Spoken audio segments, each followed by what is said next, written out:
everyone, welcome back to my channel. My name is Ella. Thank you for joining me for this video. Please do make sure you hit the like, share, and subscribe. I really appreciate your support. Now today we're going to be breaking down all the Easter eggs and the details that you might have missed from this season's Fate The Winx Saga Season 2. Now let's get started. Now starting from episode 1, we have Beatrix talking to Andreas and he calls her Little Storm. So to me, I think that this is a hint that Beatrix is going to be Stormy in season 3, especially with how the events play out at the end of the season, but more on that later. We are also introduced to Gray, who is Aisha's love interest, and later on we find out that he is actually hiding his identity as a blood witch. Now this dynamic starts out really hot and cold, and it kind of reminded me of Nabu with Aisha. Nabu was Aisha's fiance, but he didn't reveal that to her until a bit later. Now perhaps the most significant item in this season is definitely going to be the Book of Spells. So Stella mentions that the Book of Spells was obtained by Rosalind from the Royal Archives. Now this Book of Spells kind of reminded me of the Legendarium from season 6 of the Winx Club animated series. The Legendarium, like the Book of Spells, was able to summon monsters, and within the Legendarium there was also a villain called Acheron. So I'm curious if the writers are actually setting this up. Now episode 2 of this season definitely has a lot of Easter eggs and a lot of connotations and spoilers as to how the story is going to go in season 3. So we're going to start off with the first scene with Bloom and Rosalind. So Bloom is in Rosalind's office and she's reading to her an excerpt from the First Dominion.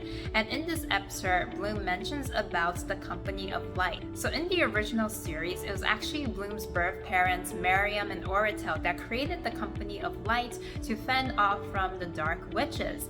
Now what's interesting is that in this excerpt, it mentions about how Miriam summoned from the deepest corners of darkness a shadow power. And later on in this season, we do find out from Sebastian a little bit more about Bloom's mom. He mentioned about how she used to be the keeper of the dragon flame and she lost control, and so she decided to exile herself into the realm of darkness. So to me, I think that perhaps that her mom actually has become corrupted with darkness, and so a little bit more on that later. We do have this beautiful scene of Bloom and Sky riding in the pastures that has definitely been taken from the Magical Adventures movie, and then we also have Bloom who successfully retrieves the transcription text, and she's in the room with the girls and they're looking through it with Sebastian. Now with this transcription text, you do see that there's multiple symbols and every symbol has a different meaning. Now one of them talks about the king's coronation. Now what's interesting about this is that Sky goes through a coronation from prince to king, and then because he becomes king, he is then able to draw the sword and defeat the Dark Witches and restore Domino back to the way it was. So I'm wondering if all of this is actually setting us up for season 3. Now moving on to episode 4, we do get more interactions with like Riven and Musa, and Riven ends up carrying Musa back from battle, and that scene definitely reminds me of an episode from season 1 of Winx Club. We also have Musa who gives up her powers, and in the animated series, Musa actually loses her powers in season 6 with Rumpelstiltskin taking her voice, and so it's interesting to kind of see that parallel. As we head into episode 5, we get a bit of backstories from Sebastian. Now in this episode, Sebastian also tells Bloom that Pharaoh was killed by Rosalind. There is this dramatic face-off between Rosalind and Bloom, and there is this one scene where Rosalind kind of freezes her, and it reminded me of the battle between Bloom and Icy when Icy wanted to first extract the dragon flame. So coming into episode 6, Luna makes an address that Rosalind is dead, and she says that it's all the fault of the Blood Witches and Sebastian Valtore. So Valtore is a major villain within the Winx Club animated series. Valtore also did have the powers of like mind control. He was technically a sorcerer. We have like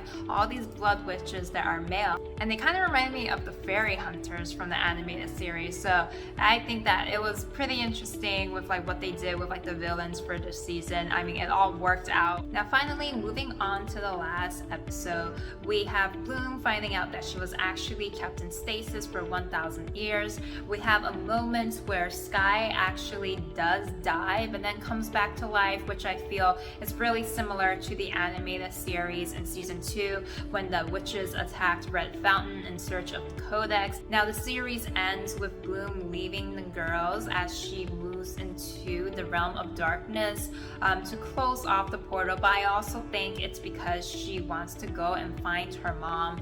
She knows that she is there, so she wants to go and look for her. We also then have Gray coming back to Aisha, and it's interesting because early on in the season, Sebastian mentions about how their dynamic is kind of like Romeo and Juliet, and we all know that Romeo and Juliet was a tragic love story, so I think this actually gives hint to a bit about their relationship dynamic now with like the fairies against the blood witches. We also do get Stella visiting the grave of Beatrix, and it looks like from this episode that Stella is going to set off to find her two sisters.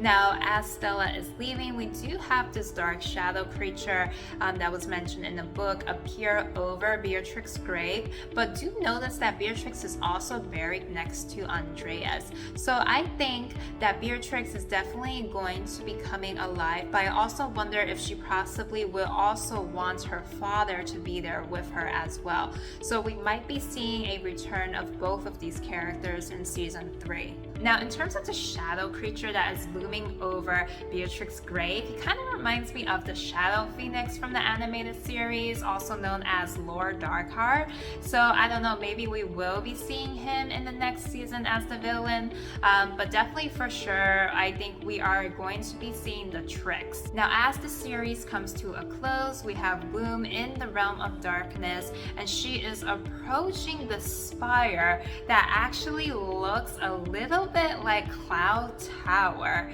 and when she goes into it, she sees this figure that she believes to be her mom. But the thing is, folks, the music is just so ominous, and you see all of these triangle symbols, and on top of that, she's like standing in front of a cauldron. So a part of me is like, is that really her mom, or is that like a witch in disguise? So it's really an interesting cliffhanger that they decided to leave us at. So thank you everyone for joining me for this video. I am definitely excited to see what season 3 has for us. Please leave your comments down below and make sure you hit the like, share, and subscribe, and I'll see you in my next video.